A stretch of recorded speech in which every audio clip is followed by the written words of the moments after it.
Not so long ago, people sought to make ordinary life beautiful.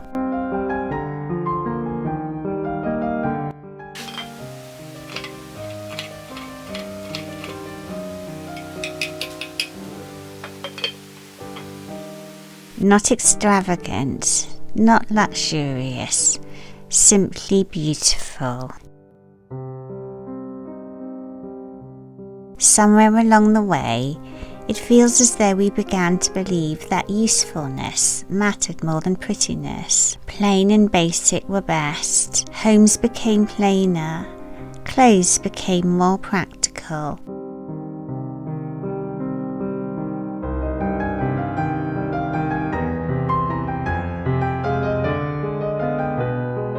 And little decorative touches were dismissed as unnecessary or old-fashioned.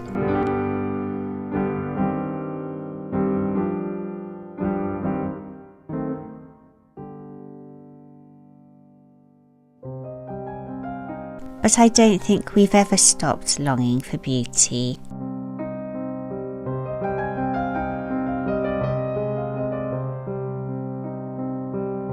Today I wanted to spend a quiet summer day thinking about how we might easily bring back beauty into our everyday lives.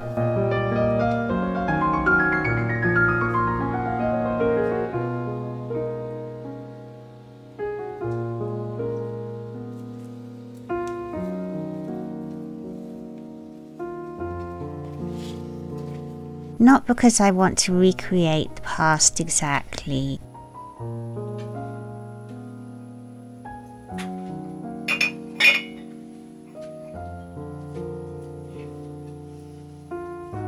Every age has its advantages and its difficulties.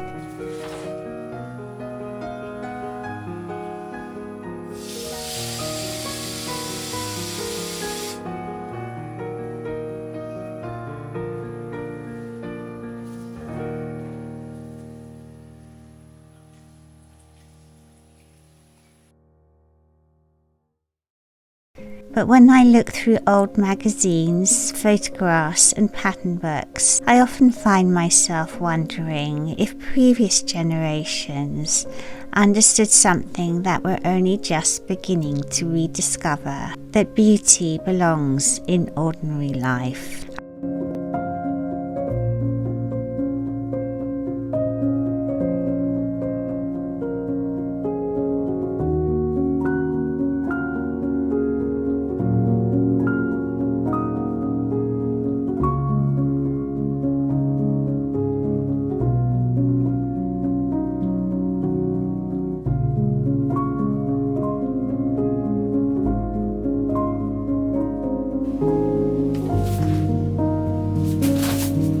I think that's why I find myself returning to embroidery again and again.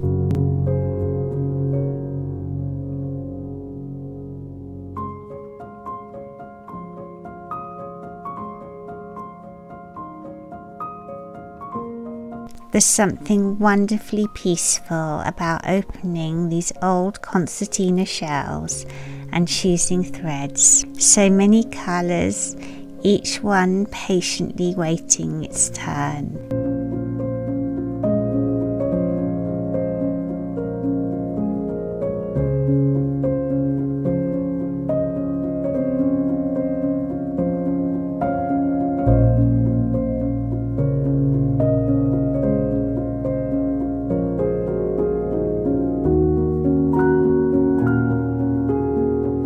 The fabric I'm working on today has a faded floral print, almost like an old watercolour that has softened with time. I don't have a grand plan for it. I don't even know what it will become.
Perhaps one day it will be sewn into a patchwork quilt. Perhaps it will become part of a patchwork dress.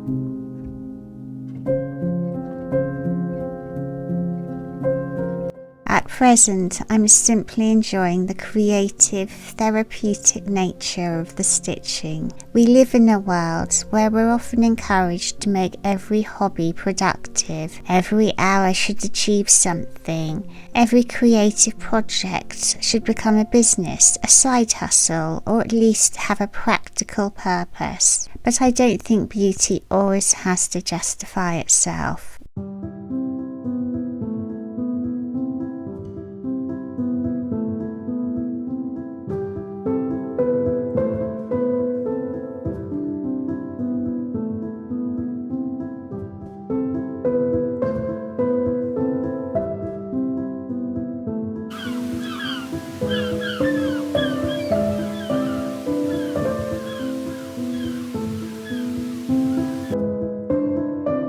When I look through these old needlework magazines from the 1940s, I'm reminded that women often made time simply to make things prettier. They embroidered tray cloths, collars, table linen and handkerchiefs. They added little flowers to children's clothes and stitched initials onto household linen, simply because beautiful things made everyday life feel richer.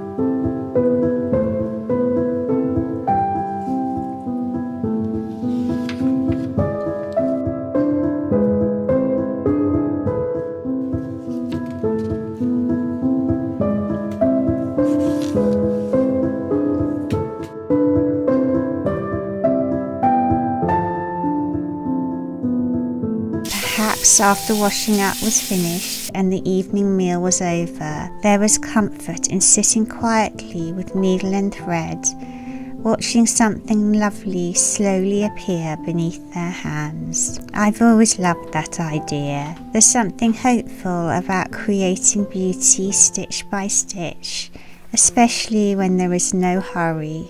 Looking through these magazines, I'm always struck by how much thought was given to everyday clothes too. Today we often save our nicest things for special occasions, but many women in the 1930s and 40s wanted even their house dresses to be cheerful. Bright florals, pretty novelty prints, soft cottons gathered gently at the waist.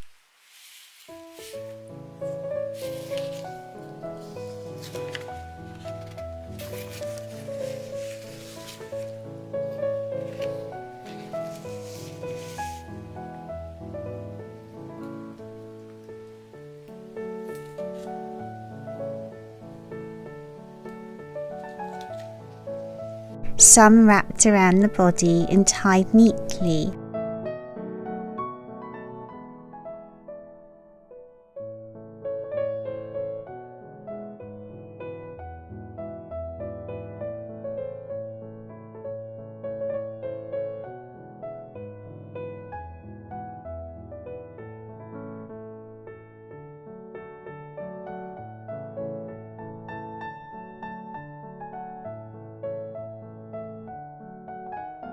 Others simply slipped over the head, ready for another ordinary day at home. They were practical, of course. They had to withstand cooking, cleaning, gardening, and all the jobs that filled the day.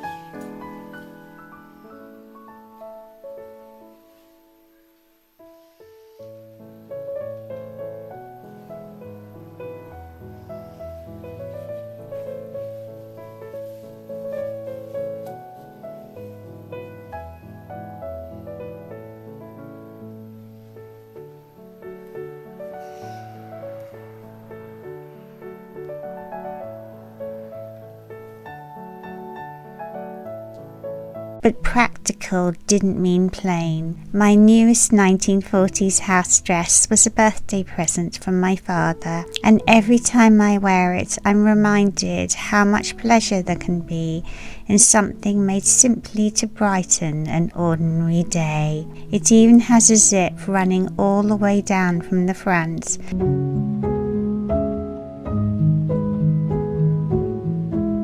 Rather like the house robe I made myself from an old 1970s chenille bedspread. I love the thought that something as humble as a house dress could still be colourful, feminine, and full of personality. Sometimes I think women looked as pretty as their homes, and perhaps their homes reflected them. When I look around this little cottage, I'm surrounded by things that could never be described as minimalist. Old china,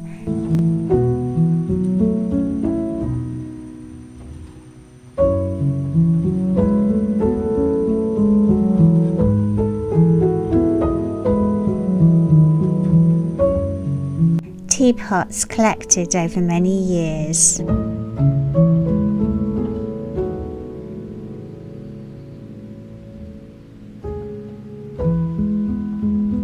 Little rabbit teapots that still make me smile every time I see them.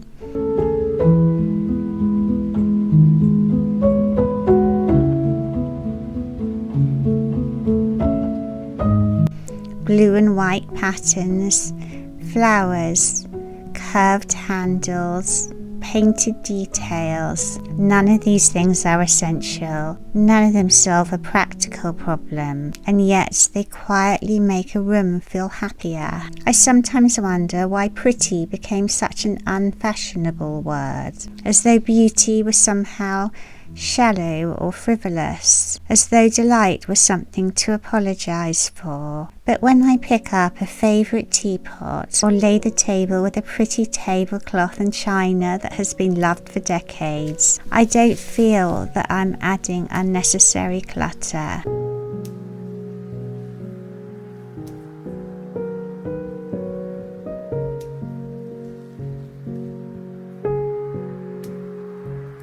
I feel as though I'm adding warmth, colour, and a feeling of home. These things remind me that our homes aren't simply places to store our belongings. They're places where we live our lives.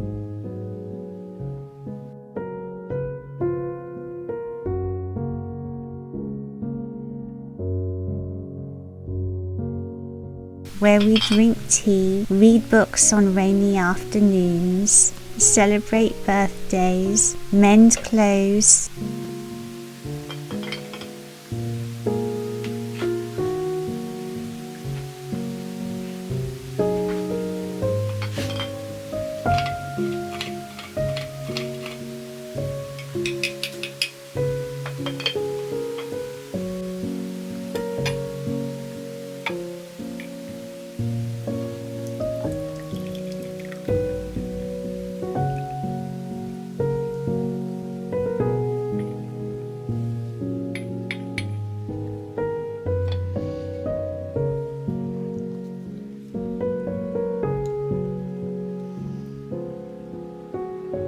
Watch the seasons change outside the window. Surely those moments deserve beauty too. Summer, even a hot, dry summer this year, offers so much beauty.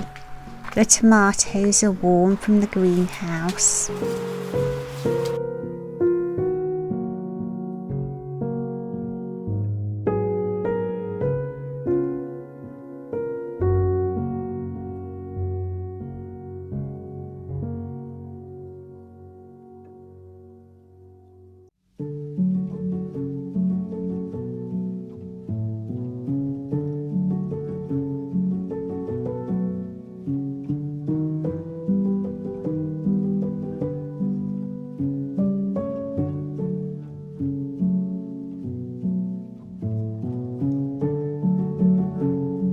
The herbs are growing just outside the kitchen door.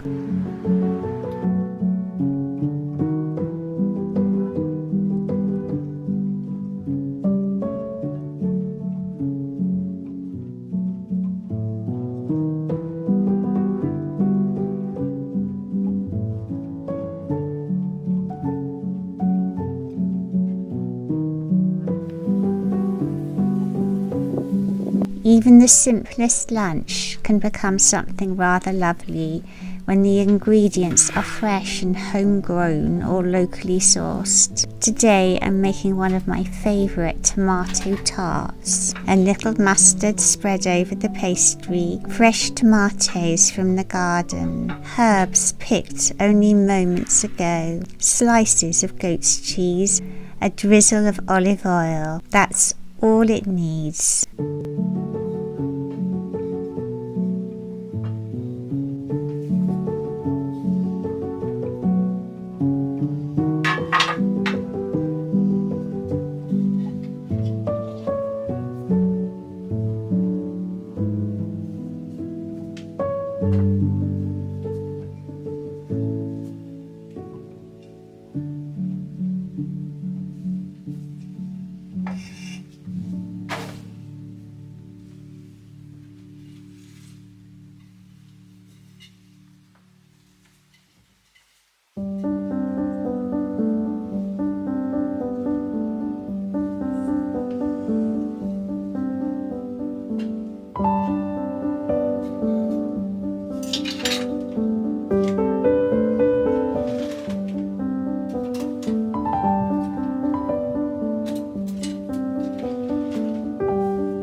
There's something deeply satisfying about arranging everything carefully before all goes into the oven, not because anyone else will see it, but simply because I will.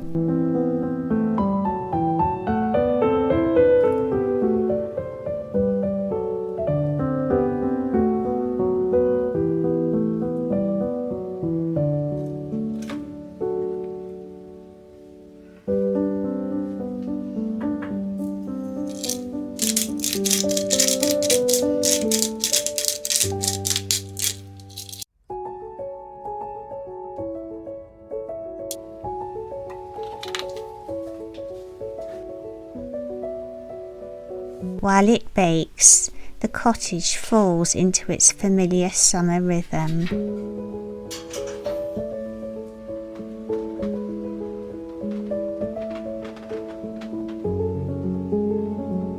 The rabbits are stretched out on their cushions, completely relaxed in the warmth. The dogs wander between house and garden, bothering the wood pigeons or resting on the kitchen chairs or in their beds. It's all wonderfully ordinary, and perhaps that's exactly why it feels so precious.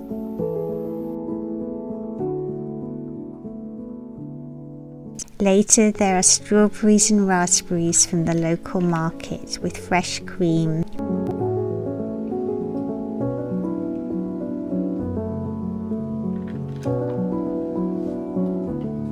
A pot of tea made in one of my favourite blue and white teapots. A tray carried carefully into the garden. Nothing elaborate, nothing expensive, just ordinary things made a little more beautiful.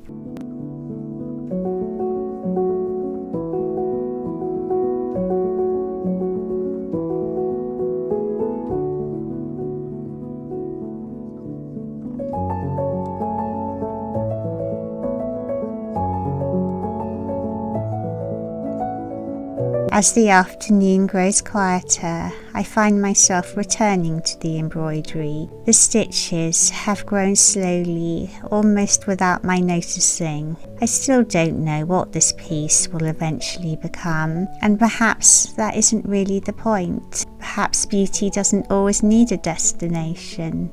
Perhaps it's enough that it exists. I think that's what I've been reflecting on today. Not whether we should live exactly as people did 80 years ago.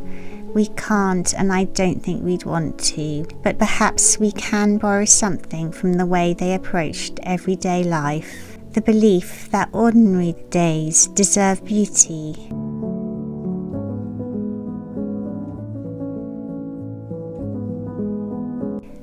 That a cheerful dress is worth wearing even if nobody else sees it.